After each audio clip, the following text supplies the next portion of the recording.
নেপাল থেকে কিন্তু বাংলাদেশে আসতে 1.5 ঘন্টা সময় লাগে না। আচ্ছা ঠিক আছে, আমি মানলাম নেপাল থেকে বাংলাদেশে আসতে ইমিগ্রেশন ক্রস করে আরেকটা ইমিগ্রেশন ক্রস করে বাংলাদেশে নাম মানে নেপালের ইমিগ্রেশন ক্রস করে প্লেনে ওঠা, প্লেন থেকে ফ্লাইট ল্যান্ড করলে আবার বাংলাদেশে ইমিগ্রেশন ক্রস করে বাংলাদেশের ঢাকা শহরে ঢোকা।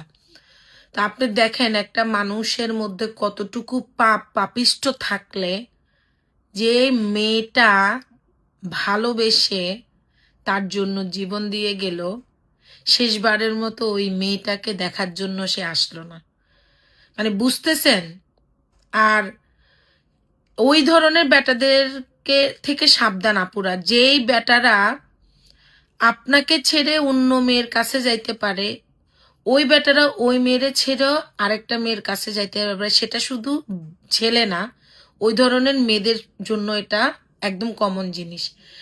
আমাকে কয়দিন আগে আমি মমতাজ হারবালের শান্তাপু আমাকে জিজ্ঞেস করছিল যে মেয়েদের সিকিউরিটি তুমি কি বুঝো। আমি খুব সুন্দর একটা উত্তর দিচ্ছিলাম। আমি মনে করি যে মেয়েটা ভালো, ধরেন যে মেয়েটা স্ট্রাগল করে নিজের পায়ে উপার্জন করে নিজেকে এস্টাবলিশ করার জন্য অটকভাবে পরিশ্রম করতেছে, আমি সেলুট জানাই যে আপনি আপনার পায়ের নিচের মাটি শক্ত করেন।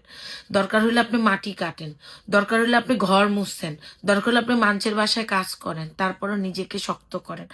যে মেয়েগুলো আবার অন্য মেয়েদেরকে বুলিং করে তাদের উদ্দেশ্য সেম কথাই বলবো, নিজের পায়ের মাটি শক্ত করাটা আমার আপনার আমাদের সবার দায়িত্ব। যে মেয়েগুলার কারণে এত সুন্দর সুন্দর সংসারগুলা ভাঙে, আপনি কি মনে করেন এরা কোনোদিন শান্তি পাবে? এরা কোনোদিন আল্লাহর দরবারে শান্তি পাবে? বিশ্বাস করেন, আপনি হয়তো বা বলতে পারেন যে আমি কেন কথাটা বললাম। আমার এই আলভি, এই তিথি বা এই ইতি, এই স্মৃতি, এই সাতার মাতা মিডিয়াতে একটা সিন্ডিকেট শুরু হয়েছে। আলভিকে নাটকে নিলে ওই মেয়েকে নাটকে নিতে হবে, ওই মেয়েকে নাটকে নিলে আলভিকে নাটকে নিতে হবে। মাঝখানে অন্যান্য যে ভালো ভালো প্রতিভাবান যারা অভিনয় শিল্পী বা যারা নায়িকা রোল প্লে করে তারা বাদ পড়ে যায়। এই আলভি এমন জাত অভিনেতা না, কিন্তু ওই যে কথা আছে না, অডিয়েন্সের ভালো লাগা, অডিয়েন্সের ভালোবাসা থেকে তাকে সবাই পছন্দ করে আজকে সে এই অবস্থানে আসছে। মাকে ঠেলায় আজকে নিজের বউটা প্রতি কতটা অসম্মান করছে, কতটা ভালোবাসছস কেন? ভালোবাসাটা যদি ভালোবাসার মতো যত্ন নাই করতে পারে, ভালোবাসলো কেন? আমি খুব খারাপ লাগতেছে। কালকে আমি আমাদের আরো মিডিয়ার কিছু আমরা ফ্রেন্ড সার্কেলরা নিয়ে এগুলা নিয়ে কথা বলতেছিলাম। তো মিডিয়ার ভেতরে এই সিন্ডিকেটটা যে কি বাজে আপুরা ভাইয়ারা, কি বাজে। কিছু কিছু মেয়ে রিকভার করে চলে বেরোয় আসতে পারে যে হ্যাঁ আমাকে ছেড়ে দিছে তো কি হয়েছে আমি দেখাই দিব, কিন্তু কিছু কিছু মানুষ পারে না।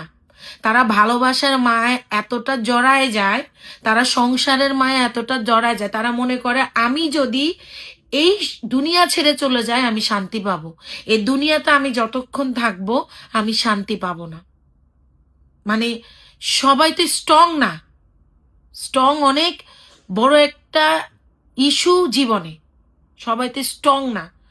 আপনি বুঝতেছেন? মাঝখানে ওই হারামজাদা ঠিকই দেহরক্ষিতা নিয়ে নিয়ে ঘুরবে, এরকম ওর মতো হাজার আলবির বউ দিনের পর দিন সুইসাইড করতেছে। আপনি বুঝতেছেন? ওরে টোটালি ও নামতেছে না কেন নেপাল থেকে বলেন?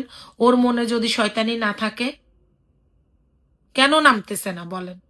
ওর মনে যদি শয়তানি না থাকে ও কেন নামবে না বলেন?